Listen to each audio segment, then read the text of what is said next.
السلام علیکم ورحمۃ اللہ وبرکاتہ۔ کیسے ہیں آپ؟ سب ٹھیک ہیں الحمدللہ۔ اس وقت کراچی ایئرپورٹ پہ ہیں اور صوبہ بغداد روانگی ہے، انشاءاللہ کچھ دیر میں ہماری فلائٹ ہے۔ دعا کیجیے گا کہ خیر سے سفر ہو، میری نیت ہے، میں بھی آپ سب کے لیے انشاءاللہ وہاں دعا کروں گا۔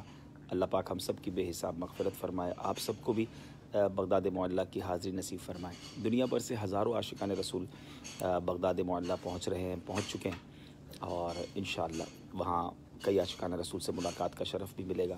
ہم بھی اچھی نیتیں کر لیتے ہیں۔ میری گزارش یہی ہے کہ جو لوگ بغداد پہنچ چکے ہیں یا پہنچ رہے ہیں، یہ لمحات خوب عبادت میں گزاریں۔ ہم پکنک منانے نہیں جا رہے، ہم گھومنے پھرنے نہیں جا رہے، ہم شاپنگ کرنے نہیں جا رہے، لیکن عموماً دیکھا یہ ہے کہ چونکہ ہماری اپنے وطن میں انفرادی عبادت کی عادت نہیں ہے، تو کچھ دیر تو مزار شریف پہ بیٹھ لیا، کچھ دیر درود پاک بھی پڑھ لیے، اس کے بعد نارملی زائرین کو گھومتے پھرتے ہوٹلوں میں جاتے، ہوٹلنگ کرتے یا شاپنگ کرتے دیکھا۔ تو گزارش یہی ہے، اللہ کرے کہ میرا یہ پیغام ان عاشقان رسول تک پہنچے کہ ایسی جگہ پر جا رہے ہیں جہاں قدم قدم پر اولیاء کرام ہیں۔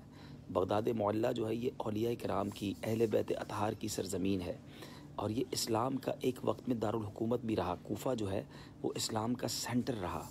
تو ایسی مبارک جگہ جہاں اہل بیت کے مزارات ہوں، اولیاء کرام، جید اولیاء کرام، اور پھر سب سے بڑھ کر شہنشاہ اولیاء کا مزار ہو، تو یہ لمحے بار بار نہیں آتے۔ لیکن شیطان نے تو پھر ہمیں وہاں بھی تو چھوڑنا نہیں ہے نا۔ تو اللہ کرے کہ امیر اہل سنت نے جو 11 مدنی پھول دیے ہیں کہ ان مدنی پھولوں کے مطابق یہ سفر گزارے، میں بھی کوشش کروں اور آپ سب بھی کوشش کریں۔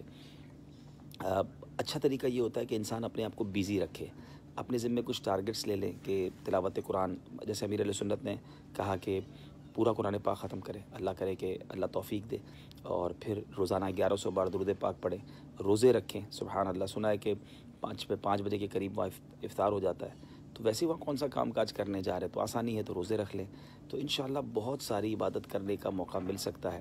اللہ کرے کہ سب کو نصیب ہو، اور آپ میرے لیے دعا کیجیے گا۔ ماشاءاللہ بہت سارے اسلام بھائی میسج کر رہے ہیں، وعلیکم السلام ورحمۃ اللہ وبرکاتہ، اور مدینہ شریف کب آ رہے ہیں یہ بھی میسج آیا، دعا کریں انشاءاللہ۔ بغداد سے طیبہ کا سفر کیسا رہے گا؟ اللہ نے چاہا انشاءاللہ جلد مدینہ پاک بھی حاضری ہوگی، چونکہ مجھے اسی مہینے کے آخر میں UK بھی جانا ہے، تو اس لیے مدینہ شریف بھی انشاءاللہ جلد حاضری دوں گا۔ بہت سارے اسلام بھائی کے میسج آ رہے ہیں، وعلیکم السلام ورحمۃ اللہ۔